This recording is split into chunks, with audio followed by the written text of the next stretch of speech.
The Lyubu Warrior. I actually know what this by Microworld. It's a really big model kit. $74.99. Specialty products. This is where I buy like 80% of my metal model kits. Or 90. Probably 100. This is the beast of a model. Took forever. These bigger models take a lot of time. Get this into nice appropriate view. It's a beast of a model. Boom. This is the model. This is his lance. What a beast of a lance, dude. It looks real nice. It's movable, I think. Oh, I don't want to break you. Or you can move it up and down. I moved it up and down. Sort of. Kind of. There we go. Backside.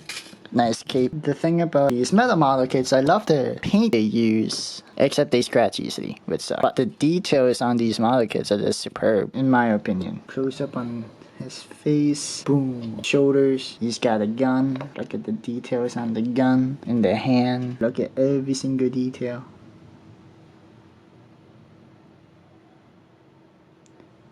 Boom. Boom. This is definitely a nice showpiece. Let's look at the tip of the lance.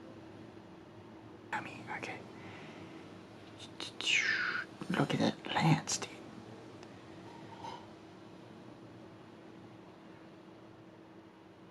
I must say, folding this was a pain. Well, actually, the entire piece was a pain. Everything fit, basically.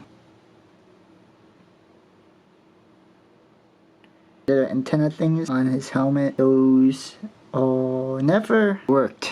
I don't know, they were hard to form. The instructions weren't that good about it. Well, maybe the piece in general is just hard to develop. Thank you. Bye.